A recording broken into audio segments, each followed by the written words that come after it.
Hey, what's happening out there? This is Halftime Prep Talk.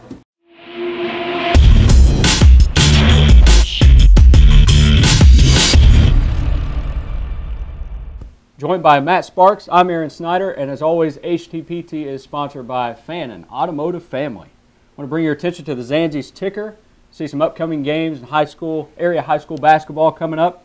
So get off the couch, go see some games. That's what we're going to try to do this weekend a little bit, aren't we? Plus, we have some guests coming in.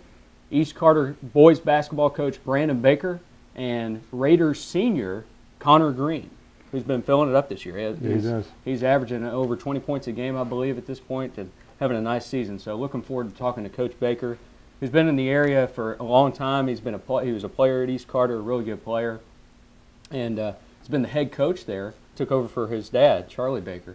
Been the head coach there since 2002. So looking forward to talking to Coach Baker and Connor Greene.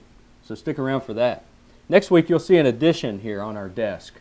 The hashtag HTPT coffee mugs. I'm really excited about it. I got the email yesterday. They've been shipped, so okay. I should be receiving them maybe either today or at some point this weekend maybe. So the coffee mugs. Yeah. I'm sure that'll start your morning with HTPT. Exactly. And that'll be a nice addition for our guests as well. They can sip a little coffee while they're trying to endure painful interviews conducted by me. Might have a few giveaways too. Maybe some giveaways. Maybe. Yeah. What a tease. All right. What about Twitter? We got a new Twitter handle that we want to introduce. Matt, I'll let you do that.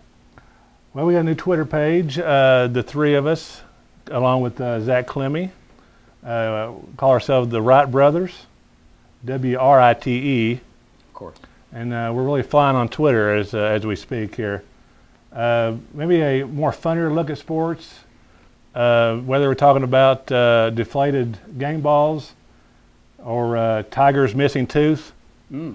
I think it'd be quite amusing and entertaining for people. Or the Cheeseheads meltdown. Exactly. The handle is at The Wright Bros DI. That's THEWRITE BROS and then capital DI. So check that out. Just have some fun a little bit. We spice up some headlines and maybe try to come up with some clever, one-liners every now and then. Maybe for the big games like the Super Bowl. Yeah, I think we're going to live tweet the Super Bowl this year. Live tweet. Could be very interesting. Yeah. We don't want to clutter up your Twitter feed from our personal handles. We want to keep that with what we cover professionally.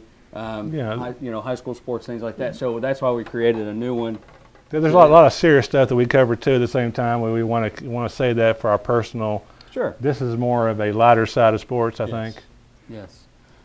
We started it this past weekend with we did. With the Patriots and quite a few headlines from the championship football games this weekend. Mm-hmm.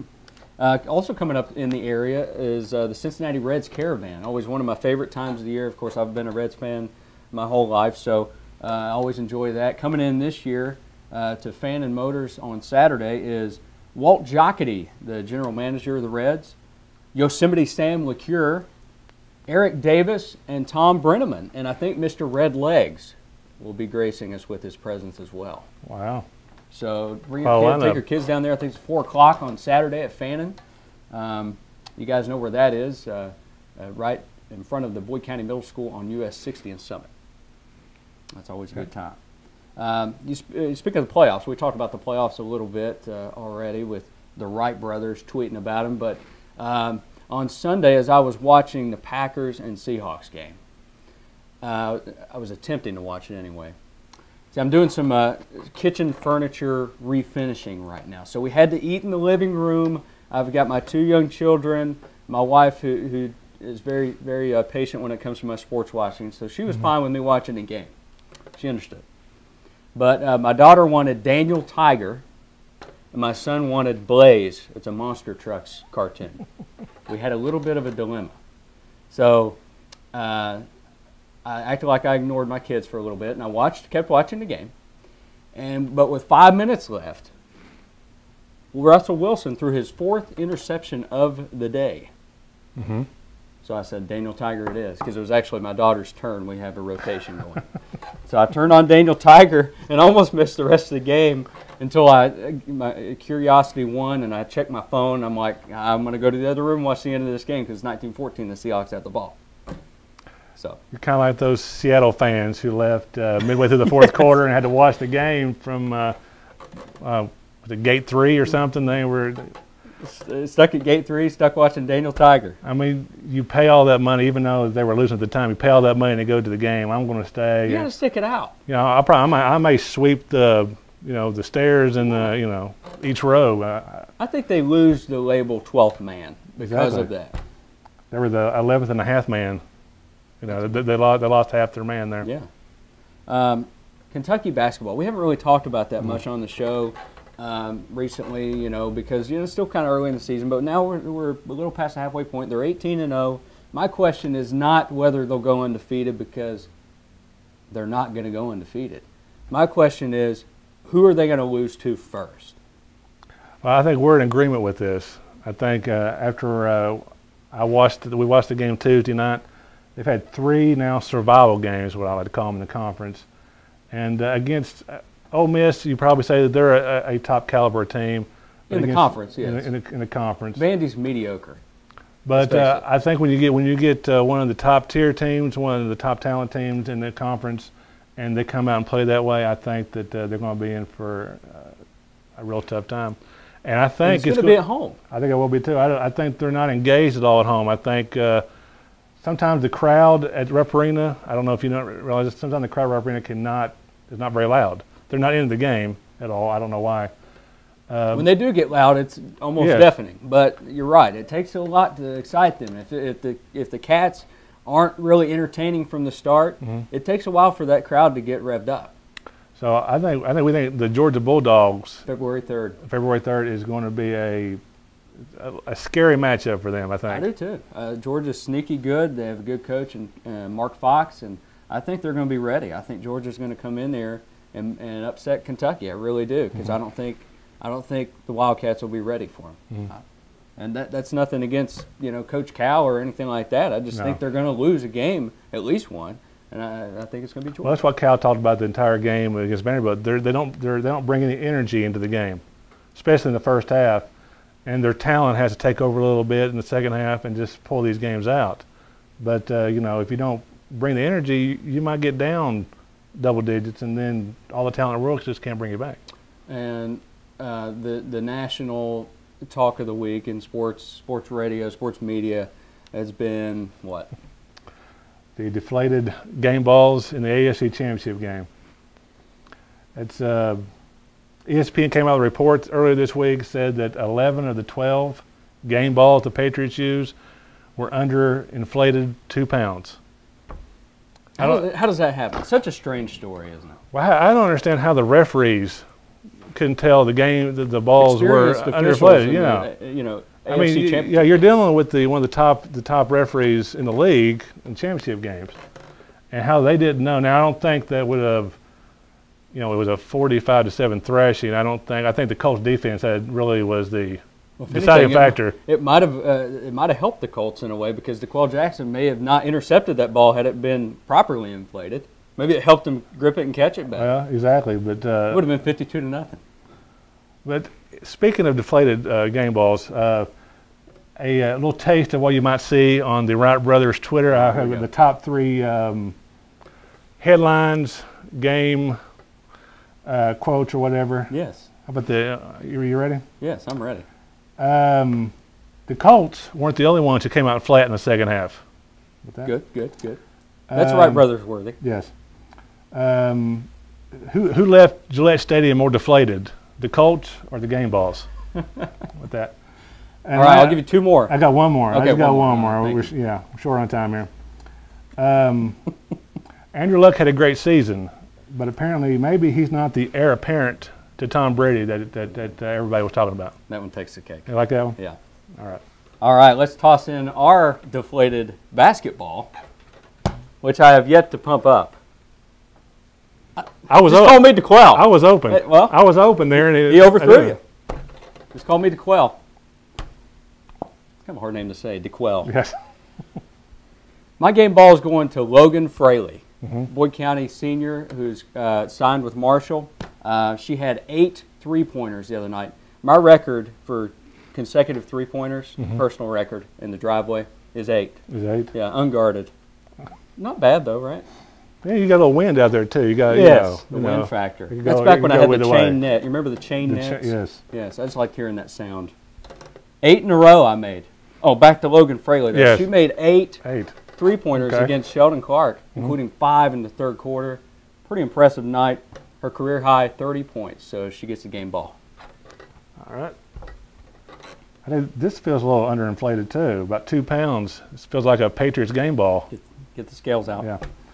I think I have no doubter for my game ball. It's Jake Parker from the Lewis County Lions. Went into Boyd County. Didn't have a very good first half. Heard about it at halftime from his coach. Came out, scored 20 points in the second half. Had a key bucket in the regulation to tie the game, and then was the man in overtime as Lewis County kind of went into Summit Junior High School and came out with the upset. Yeah, 2 overtime game. Lewis County, once again, the giant slayer in the 16th region. Last year, they knocked off Fleming County to hand them their first loss of inside the region of the season, and they did the same to Boyd, so an impressive win. And Parker at the point guard position has been playing very well. All right. 3-point shot. Top 3 games of the weekend. Friday night, Boyd County at Ashland Boys. It doesn't matter what the records are. This game's probably always going to be in our top 3 games of the week, so just get used to it. 72-60, the first meeting. Boyd County won it. Do you expect anything different? Of course, Ashland doesn't have Nick Miller this go-around. And Boyd might be a little angry after losing to Lewis County. This is the first time all year that Boyd's coming off a loss and Ashland is coming off a victory. But like you said, I don't think it really matters what the records are. This is a big rivalry game. I think Ashland maybe have some momentum on their side, but I just don't think they have enough scores to keep up with Boyd County. And also on Friday night is Raceland at Lewis Boys. Yes. Raceland Lewis County, a big game in the 63rd District. Well, Raceland has the undefeated record, I do believe, 3-0. Always tough to go to Vanceburg and come with a victory. Lewis County also riding that momentum, the Boyd County win. I think Raceland is going to be really hurt. Connor Messer is not playing as we speak. Hurt his knee, practicing for an all-star football game. I think Raceland is really going to miss him. It doesn't really give them now. They don't have a really inside presence. I think they got to rely on their quickness, and then they've got to make shots. But I think Lewis County's inside game has improved. Yes. I was watching Jacob Keebler the other night against Boyd County, and I just like the way he's playing smarter out there, and you're not getting in foul trouble. And I think he blocked 5 or 6 shots. Yes. I think he had 7 or 8 rebounds. So I like the way he's come along and doing what he can for the team to succeed. So Lewis County's coming along and going into that gym and winning is tough. It will be a tough task for the Rams, like you say. Saturday night, Mark Maynard, our editor, has dubbed it the Samaritan's Feet Classic. Both sides as involved in the Amy for Africa mission to provide shoes to those in Uganda. Both coaching staffs will be coaching barefoot in this game for the Ashland Boyd County girls game. So Pete Fraley and Bill Bradley will be barefoot on the sidelines at Boyd County Middle School on Saturday night. That's one reason to go to the game itself. Yeah. And plus the game was 56-53 last time Ashland won. That's a great game, for a great cause there, to put that on a big stage on the region for that game. It's going to be a great game there at Boyd County. That should be an excellent one. And like I said, the first one was decided by just 3 points, 56-53. The Kittens won at Ashland. Let's move on to 2 cents worth. This week, the point guard, didn't really dish a dime. I had the MidSeason AllStars. And that always causes a little bit of conversation, it brings about a little bit of a discussion. Yes. And I had my starting 5 and then my next 10 in. So I had 15 out of our 19 area schools, 15 boys and 15 girls who I deemed worthy of all-star status at the midway point. And that's based solely on their first half of the season performance. But my question to you, Matt, is do you think I snubbed anybody on the boys' side? Well, maybe a couple. I might have to call myself out, too. Maybe a couple. It was an impressive list. I'll just start out. Yeah, it's hard to crack. It's hard to come up with top 15 players when there are so many. But I want to go out to West Liberty for a snub here. It's a long trip. Yes, Holden Redparth has had a great season. He wasn't on the list. A great compliment to Jordan Perry out there, averaging 16 points, 8 boards, shooting 41% from the three-point line. Is a great 1-2 punch out there for Morgan County. Well, he was definitely, in my initial list. I make a list and then drag it down to enough. Of course, also in my initial list was Wilder Williams from Fleming County. He very well, he might be a little upset. I don't know if he even reads the paper, and that's fine if you don't, Wilder, or I don't know if you're watching either, so maybe you're not. But maybe you deserved a spot because you had a double-double, 25 points, 10 rebounds against East Carter as the latest example, latest evidence why you might belong. Wilder Williams, I think maybe I snubbed him. Well, also I got one more, and I said you're not giving Raceland. You allowed one. No, I got two. Okay. I got two. Making your own rules. Since you're not giving Raceland any love, I'll go ahead and give it a little bit. Maybe Jacob Blair, Baby Blair should have been on the list. He's had a great season too. Yes. He's had kind of carried them in a few games. They've missed the football players went deep into the playoffs, so they weren't there regular for the first part of the season. So he's got that pull-up jumper too. Yeah. That might be one of the best shots in the region. Well, there's a hashtag floating around. They're spreading lies about me over in Raceland. Snyder hates Raceland. That's not true. Believe it. That's not true. It's not true. That's not true. It's not true. No. Now, as far as the girls' side, who do you think may have deserved to get in? It was a great list too. I like that, but I think Shelby Huddleston, from Russell. Shelby Huddleston out of Russell has really improved her scoring this year, I think. And always a great defender. She might be one of the best defenders in the region, and I think that part, maybe she deserved a nod. Well, and I'm going to talk about another Shelby Gransberry from Ashland. She provides also a great defensive presence out there, and she's become, pretty reliable scorer as well. Shelby Gransberry and Shelby Huddleston, they definitely deserve to be in the conversation. All right, let's move on to the interview portion of the show. We're going to bring in Coach Brandon Baker from East Carter as well as Raiders senior Connor Greene. All right, we're joined by East Carter boys basketball coach Brandon Baker.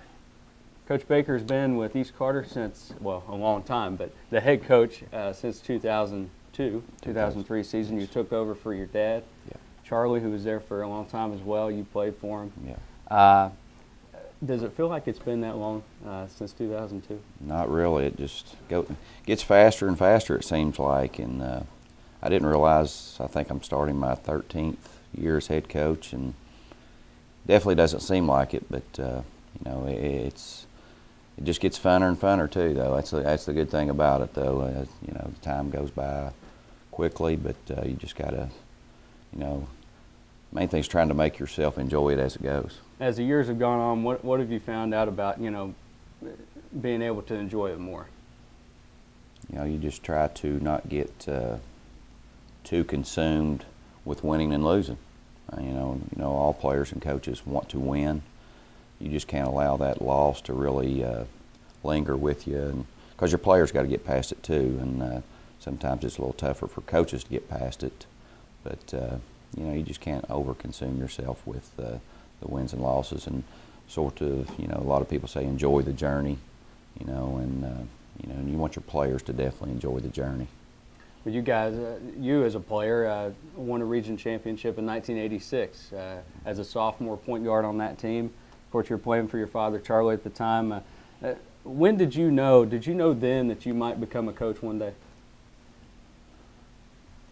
I think any time as a kid growing up, I was always in the gym, and I think just that in itself, you always think of that.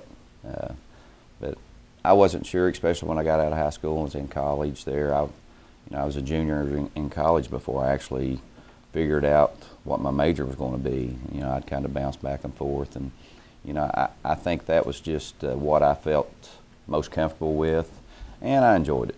And I at least wanted to give it a chance, and once I did, it's just what I like to do. The 87, 88, the independent tab cover, yeah. You and Chris Jones from Russell on the cover. You remember that? Sure do, yeah. It's been a few years ago, but looked quite a bit differently, I would say. But yeah, Chris Jones was a very, very good player too. Went on to walk on at UK too, and just a very good high school player for Russell. How would you compare your coaching style to your dad's? I think they're similar in that, you got to adjust year to year to your personnel, to your roster. I think all coaches have their own philosophies on, how they want to play offensively and defensively.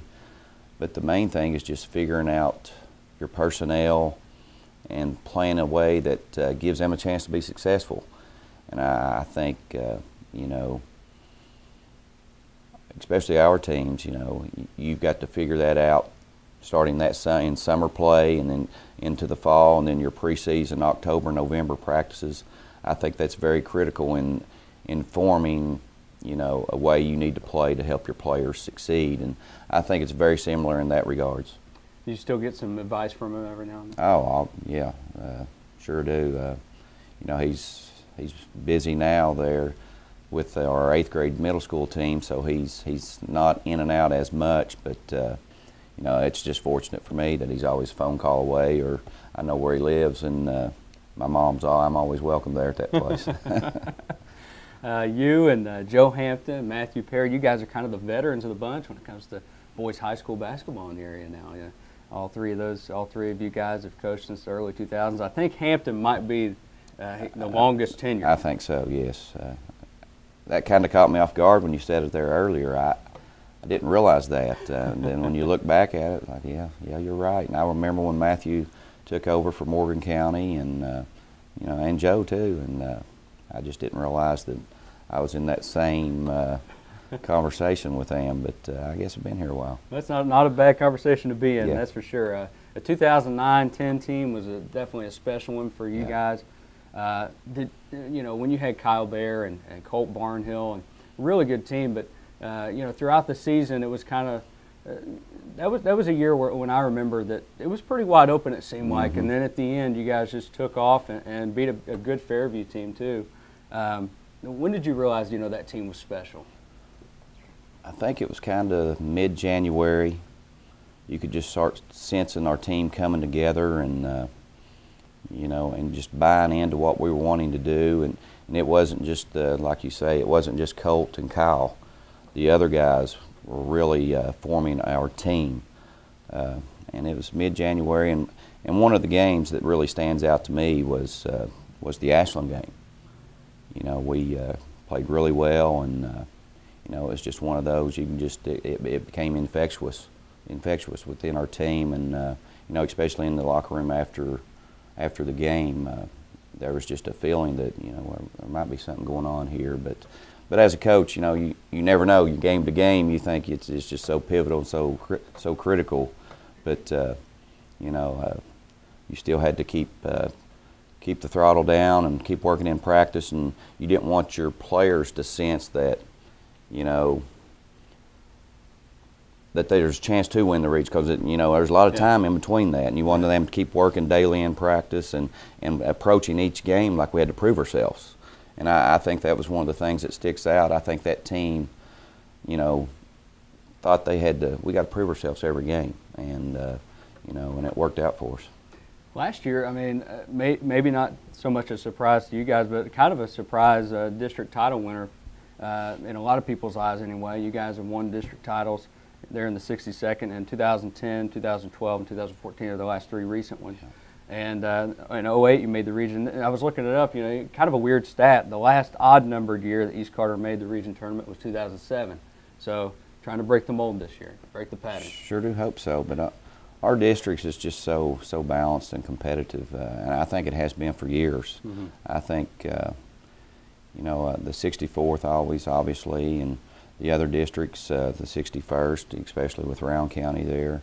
But you know, if you look back year to year and go back a good ways, I mean, the 62nd's always been right there as the most competitive district, and you just never know. And like you say, last year, you know, that was one of those teams that, you know, you coming into the season, we didn't know what we were going to have. We knew we didn't have any size, but it was just, you know, you get a win here or there, things get contagious, players start, you know, sometimes you have a lot of players play better than what they think they can play, and I think that happened to us last year. And you know, I think going into that district, I'm not sure very many people picked East Carter, but our locker room, and that's what makes it special about coaching, is you've got that inside look to your locker room, and you know, you have an idea of how your teams are going to play. And I thought our guys were just, you know, they got themselves ready, and you know, we had to battle that first round game with Morgan County, but you know, when we were fortunate enough to get past that, I thought we were relieved, and we played so much more relaxed against Elliott, and you know, just had a good night, and it was definitely a fun district tournament for us. And you know, a lot of, I mean, this is a credit to you as a coach. It seems like a lot of your teams are, you know, they are pretty gritty and tough and resilient. Yeah. You know, I know you probably preach that all the time to them, to stay tough and keep their heads up, and it seems like they always do that, and they're always, you guys are always right there at the end. And you know, this year, like you mentioned, again, from top to bottom, very balanced in that district. Yeah. Once again, and you know, going back to some of the games this year, you guys have had kind of an up and down season. Yeah, we have. That's a good way to put it. I mean, you guys are 8-10 right now, but you've had some real nice wins, and then some close losses, including the most recent one to Fleming. One game, though, is that I wanted to talk about was the 29-28 game with Ashland in the AIT. We have to. We can, though. At the time, you called it the worst high school basketball game ever played, but you guys won. And that was the only good thing about it. I mean, and I mean this in the most respectful way to the Ashland Tomcats and Coach Buddy Biggs. I mean, both teams played really, really hard. But, you know, when you step back and look at it, you know, I think we shot 18%, they shot 16%. Just not a very good game. I mean, and, you know, I just thought it was a general statement that most people felt when they were leaving the gym, and I actually thought, well, they might actually make us coaches and players pay to get out of the gym. But it was just,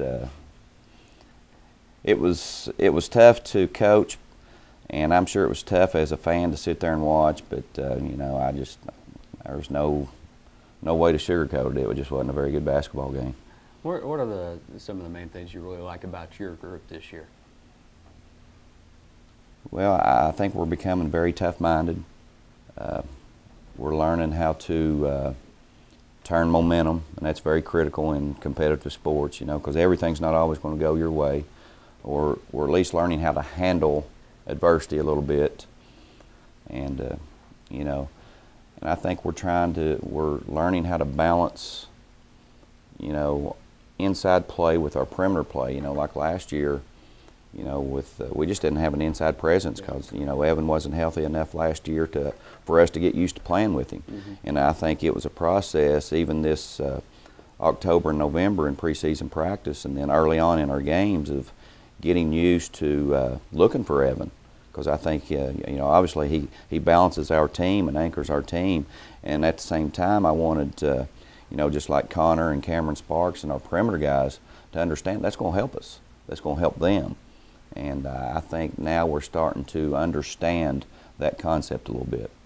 I want to know a little bit more about Brandon Baker. Hobbies outside of basketball? There's a pretty boring person, actually, I would say. Not a lot of hobbies. I just enjoy sports. Always have. Grew up you know, a sports kid and played whatever was in season usually, and so I keep up with that. Don't play. Now, I don't mean play, but I keep up and watch it. Listen to bluegrass music. I guess that's one of the big things. You know, listen to Scott Tackett's band, any Hammertown? Hammertown, I've heard them several times. Good band too, and you know, and one of the biggest festivals around is right in Grayson, Kentucky, Rudy Fest. That's right. So if you got a free weekend in June there, attend Rudy Fest. It's a big time bluegrass show. Yeah. All right, final question. If East Carter and West Carter consolidated, who would be the head coach of the basketball team? You or Jeremy Webb? Jeremy Webb can have it. And I don't mean that. I mean, you know, I just think if people would realize and look back, because there's been a lot of years East Carter and West Carter have had pretty good teams, but there might have been one piece, two pieces that they needed. You put East and West together, I think you'd had some really good basketball teams throughout the years, and I'm talking from the 70s and 80s all the way through. I really believe that, because there's always seems like a piece or two away, and if you put them together, it could have been around to Carter County. But I don't know. I mean, I'm not going to sit back and think I should get the job or Jeremy should get the job. I don't know. You know, and obviously maybe a tag team. Well, you know, it's very hard to have a co-coach, because you know you got to have one guy in there, you know, that's kind of in charge. But I wouldn't mind at all to take a side seat to Jeremy Webb. He does a very good job. Well, there you go. All right, Coach. Well, thanks for coming on. We're going to have Connor Greene join us here in a second. Thanks for having me. All right, Connor Greene, East Carter senior, who's scoring a lot of points this year. Scored 28 points against Fleming County the other night, and I know you probably would have traded that for the win, but having a good season so far. I know as a team, like I was talking to Coach Baker, it's been a little up and down. What do you like about this team, though? What I like about this team is we just compete. We just always keep playing. It doesn't matter if we were down 20, it doesn't 10. We're just going to keep fighting and try to just get the win. Connor Greene is conducive to great headlines, so we like it as, you know, newspaper guys. You know, we've used green with envy, color it green. So, you know, we like to switch it or use that to spice the headlines up a little bit. So, thanks for having a great last name for great headlines. No problem. I know you guys had some intense games so far this year. You know, you played Morgan County recently, and that was an overtime game. Nice win for you guys, though. How important was that victory? I mean, it was a big win, especially at home. We had to get the win at home. But at first we got to a real rough start at first, but then we just played hard and we won. How would you describe yourself? Like, how are you a different player now than you have been before? Well, I've got more basketball knowledge. That's what I would say, and then I've got stronger, and then just I'd say that's pretty much it, and just stuff like that. I know you've been able to put up some points this year. I covered the EKC tournament where you made a half-court shot going into halftime. Was that one of the highlights of the season, just personally? Oh yeah, that was. I mean, probably luck, but I mean, that end, so it was a good shot. Hey, and we'll take luck. I'm a half-court shot specialist as well. I don't know if you knew that about me, but you have to ask Rocky Stanley about that sometime. All right. Yeah, the veteran sports writer here. He was writing a story at Moorhead one year. We were covering the region tournament, and you know, he was finishing up his story. I'm out there just shooting around a little bit, and I said, "Hey, Rocky, look at this." And I drilled a half-quarter. It was all luck, but you know, I'll take it. I'm not trying to have a half-court shootout or something. That's right. Oh, there we go. There we go. Challenge right here. Yeah. Connor Greene just challenged me. I call myself the point guard, but I'm not that great of a shooter. All right, we'll do that sometime. Sounds good. Challenge. When's that going to be? You name it. Man. All right. Shoot off. All right. Super Bowl's coming up. You got a winner? I'm going to go with the Seahawks. Seahawks? Yeah, Seahawks defense. The defense. You know, that's something that Coach Baker, I didn't really get to talk to him about it that much, but it seems like his best teams have hung their hat on defense. How sound do you think you guys are defensively? Well, I don't think we're where we need to be. I mean, I think we get better at it as the season goes on. But I mean, for us to be one of those best teams in the region and to win district stuff, like we have to play defense, and we have to play not only individual defense, but we have to play a good team defense just to win games. So it's a big part of what we need to do just to get wins. Who's your? Do you have a favorite player that you like to watch, college or NBA? It would be LeBron. LeBron would be my favorite player. And I like LeBron because LeBron, he plays both ends of the court. He plays defense, and then he can do pretty much anything he wants to. Now you're a senior, so what are some of the future plans? Well, I hope to continue my basketball career. I hope to go on to college and play basketball, and then get a degree in either nursing or something like that. And so. All right, let's go to the either-or portion of the interview. We're going to go first with the layup. Would you rather play horse or knockout? Horse. All right, free throw, Batman or Spider-Man? I have to go Spider-Man. All right. Three-pointer, American history or world history? American history. All right, so you mentioned LeBron. Now, we got to go with the half-court shot. LeBron James or Michael Jordan? Ooh. I would have to go Michael Jordan. Okay, there we go. Air Jordan. Air Greene. Connor Greene, he challenged me to a shootout. We'll keep you posted on that. That's going to happen. We're going to make it happen. Sometime maybe in Grayson, maybe at the region tournament. Hopefully. There you go. There's your goal. You can get to the region tournament so you can have a shoot-off with me. All right. All right, Connor. Thanks for joining us. All right, thanks. All right, we're back with two for the road on HTPT. I'm going to go with San Antonio Spurs coach Greg Popovich. Talking a little geometry. Did you see about this, Matt? I did not. There was a reporter that had a conversation with Popovich before the Utah Jazz matchup. Mm-hmm. And basically the reporter was asking, what have you noticed about the Jazz, based on your first meeting with them and how they've been playing since then? Mm-hmm. And Popovich said, I haven't watched them. Mm-hmm. And so the reporter goes, well, do you know anything at all? And he said, well, I know that an isosceles triangle has two equal sides. He's right. It's classic Popovich. He's just a darling with the media, and it's hilarious. I love it. Is there video of this somewhere? I think there's audio. There's audio? I think there's audio. You can Google it. That should probably be on the Wright Brothers Twitter page. Oh, it could, yeah. I think so. We might link it for you. Yes. Well, my two for the road involves money. Money. What's your nickname? Yeah. These huge contracts in baseball going on right now. If anybody saw this in the news, Max Scherzer, used to be from the Tigers. Money Max. Had signed a $210 million contract with the Nationals. Money Max. Now, of course, on TV, everybody says there's too much spending in Washington going on right now. And that's just evident by that contract. Yeah. It seems like every time a top player, especially a pitcher, has a contract coming up, they want the biggest one in baseball history every time. And pretty soon, you're going to have to go to the ATM and get $500 out just to go to a baseball game, just to afford everything. The way these contracts are going up, because it's crazy. He turned down $144 million from the Tigers.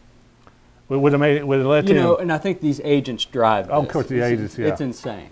It really isn't. And, yes, you see it in baseball, definitely. It's more prominent in baseball. Mm-hmm. And it seems like every time somebody signs a huge contract, mm-hmm. long-term contract, Pujols, Zito, Votto, Ryan Howard, list goes on. Exactly. Their production plummets. Exactly. Because now they've gotten paid, so now they're tied in, and they don't really. But $24 million a year to stay in Detroit with that pitching staff. With that pitching staff. You don't have to uproot your, I don't know if he has a family or not, but you don't have to uproot your family. You get to stay in Detroit. I think there needs to be a salary cap in baseball. I agree. I'm going to start a petition. Quite a payday, though, for Money Max. $30 million. Yes. So you have inflation in baseball and deflation in football right now. Yes. Yes, that's right. Wright brothers. All right. Well, thanks for joining us on HTPT. I want to thank Brandon Baker and Connor Greene once again for being the guests. They did a great job, and looking forward to the shoot-off with Connor Greene. I think the Greene will go to Connor in that matchup, though. I'm sorry to say. Well, we'll see about that. Okay. More on that later, maybe in next week's episode. Exactly. All right. And as always, HTPT is sponsored by Fannin Automotive Family. From Matt Sparks, I'm Aaron Snyder. Thanks for watching.